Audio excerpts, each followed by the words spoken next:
I would like to welcome, do you say your name Suhat? Did I get it right? Yeah, Suhat. And I'm at Just Vision, the film company whose film My Neighborhood is about to come out, and they've also done Encounter Point and Boudris and Homefront.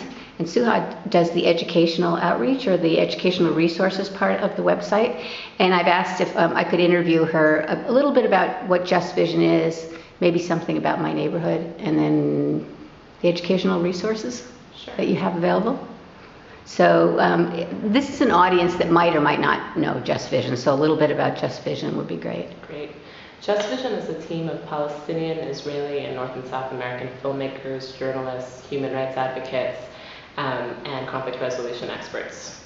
We launched in 2003 at the height of the Second Intifada in response to the lack of mainstream media outlets covering the Palestinian and Israeli nonviolent efforts taking place on the ground. And we use multimedia as a platform to highlight Palestinian and Israeli nonviolence leaders and peace builders today. We're probably most well known for our documentary films, but we also run extensive outreach campaigns here in Israel, the occupied Palestinian territories, and the United States, as well as more broadly in the international sphere.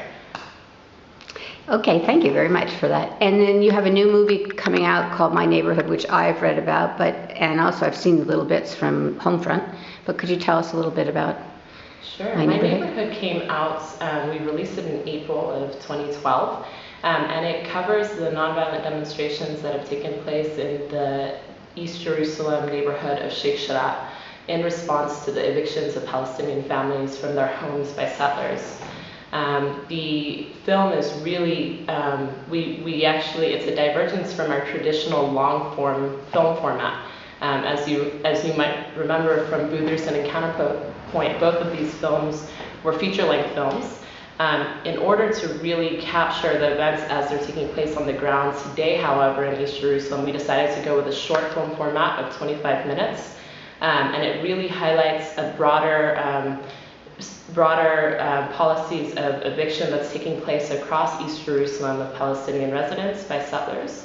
And it's being leveraged today to draw awareness of these events and really mobilize around the events that are taking place today.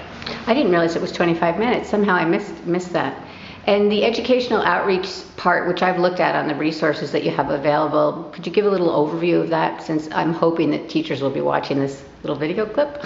Absolutely. The educational resources that we have all available online, digitally for free, include screening guides that accompany each of our films. The screening guides have context information to provide background for educators that might not be explicitly drawn from the film.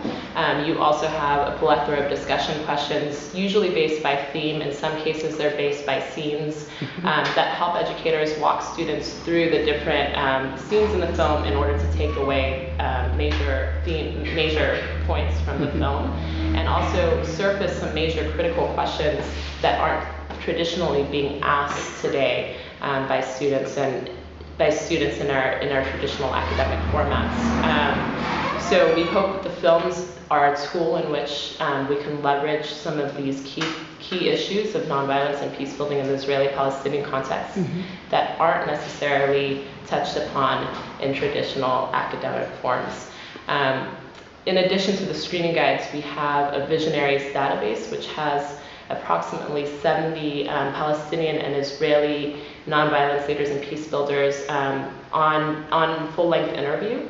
And this database touches upon themes of the challenges that these peace builders and nonviolence leaders face in their everyday work, what they aspire for, what keeps them going, their hopes, their fears, and really allows individuals who aren't necessarily able to be on the ground get a sense of what is happening and get some inside perspective on the different types of work that's being taken on by these nonviolence leaders, as well as some of the challenges that they're still facing and need support in. What were the questions you mentioned a minute or two ago about questions you hope students would ask that they don't necessarily ask in traditional academic environments? Sure, there's a wide range of them, from what is the potential of nonviolent, what is the potential role of nonviolence in the Israeli-Palestinian context, What is the appropriate response to nonviolence from police, from military, whether it be Israeli or Palestinian, and what are the structural challenges that Palestinians and Israelis are facing, and how does nonviolence play a role in challenging those structures? Thank you very much. Sure.